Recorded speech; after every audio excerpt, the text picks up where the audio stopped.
Welcome, y'all. It's Wes with DIY Food Plot Pro. Thanks so much for joining us.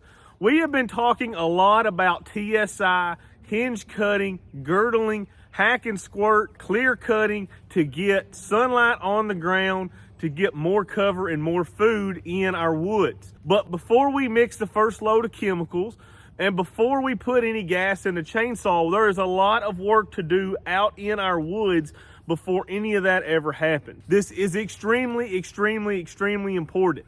Before you cut any trees, you must do this or you are setting yourself up for a potential absolute nightmare. A lot of folks just go out and they don't have their tree ID and they just start cutting, okay? And they're just trying to get that sunlight on the ground.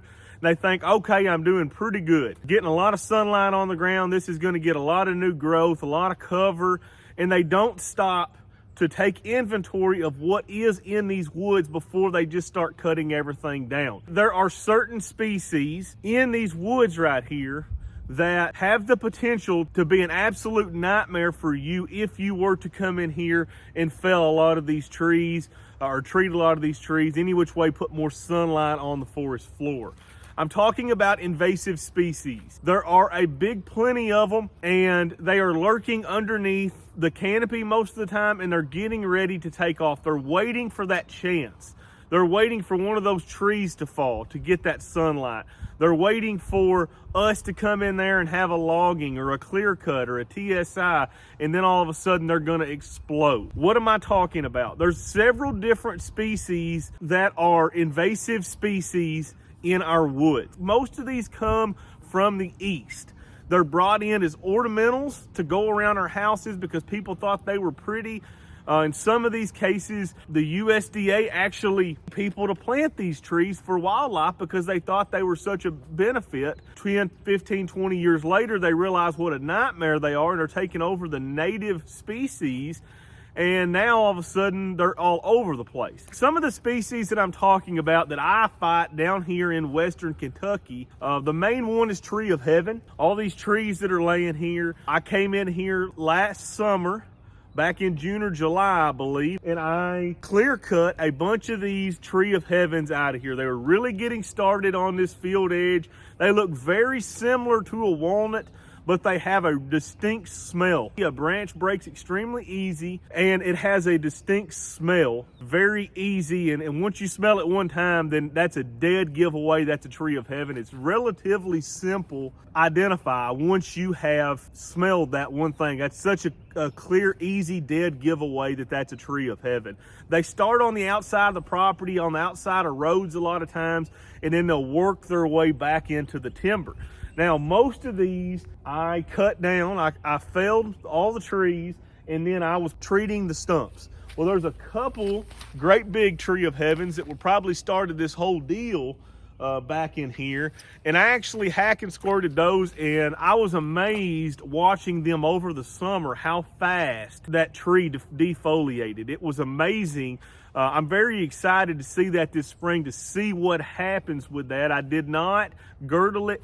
All I did was hack and squirt, but I did go around the tree several times and I sprayed a lot of chemical in there. It appeared to be dead. I'm excited to see this spring to see exactly what happened with that tree. Tree of heaven spread really rapidly. They spread by little, they almost look like helicopter seeds, so they can spread out into the field, back into the woods very easily. And when they start seeding, it is an absolute pileup. It's a problem that a lot of folks don't realize they have. And that's a lot of the ways with these woods that we're beginning to get into. Seemed like this wasn't as much of a problem 15, 20 years ago as what it is now, where we have to literally manage every inch of our property. This place right here was really beginning to get taken over by tree of heaven. I can't imagine in 20 more years what this was going to look like. It's important to note that we don't just cut these trees down. They will sucker, and my gosh, they will sucker. So it's important to note, if you do fell these trees, they need a herbicide application to be able to stop the root growth that's going to happen when you cut that main tree. We're at another invasive species. Many of us have seen these across our farm, maybe not knowing what they were. These typically grow on the outside of a field similar to the tree of heaven. But the big difference between this and the tree of heaven, this can grow basically anywhere. It can grow in lowlands, it can grow in the bottomlands, it can grow in full sun, it can grow in full shade. That's what makes this species an absolute monster. It can grow anywhere. If there is one good side of this, it has really shallow root system. So it's really easy to take a tractor and bucket and push it over. I've got a lot of this spread throughout the properties. I found a bunch the other day down in an actual thicket. A really key giveaway on this Chinese privet is this time of the year. We're in mid to late January right now, and you go into an area where Chinese privet is, and you can see it looks like it's July. It's bright green. It's the only thing green in the woods for the most part. Here's a leaf of the privet, and I believe this is Chinese. I am not a forester, but I am 98% sure this is Chinese privet. These things are spreading pretty rapidly throughout my deer woods here in Kentucky. It's amazing how many plants that we try to get to grow that don't do very well, and then how many plants like this that you don't want to grow and can literally grow in any condition. This plant here and the tree of heaven were both brought in from Asia, and they were brought in for ornamental purposes around houses. People thought they looked pretty. Well, they were trimming them twice a year. And when you don't trim these, they start getting berries on them. And these little bitty berries, birds love them. So what happens is you take a couple plants that start producing berries, the birds will find them, they're gonna eat them, and then they're gonna poop them all over the field, all over the woods. And then all of a sudden, these things are all over the place.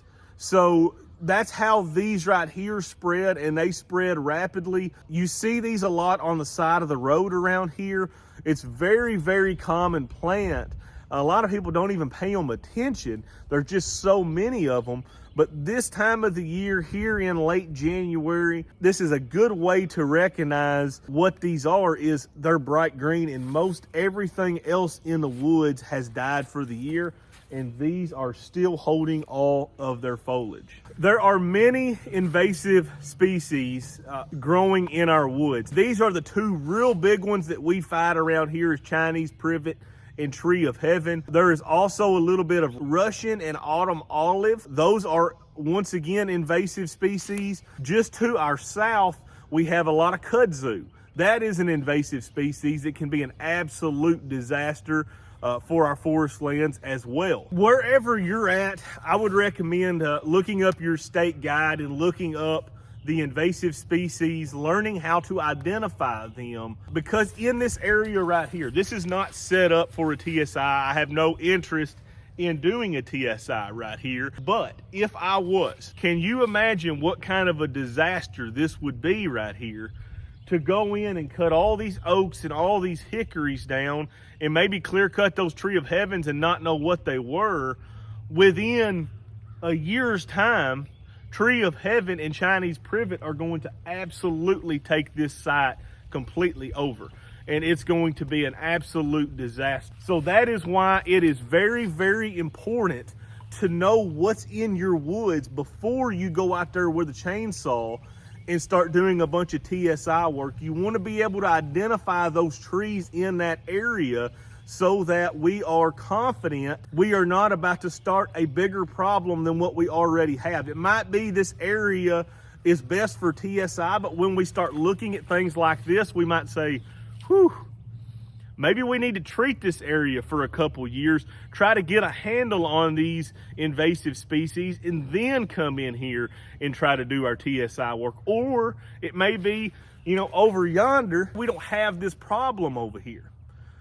Maybe let's do the TSI over here, and we'll leave this and we'll try to treat this, and then later down the road, then we can come in here and do a TSI. But one of the worst things that we can do as land managers for whitetails is to not identify these trees, just go in here and start hacking and clearing every single thing down. We may very well start a battle that we're not interested in fighting, because I'm telling you, these tree of heavens right here alone are an absolute nightmare.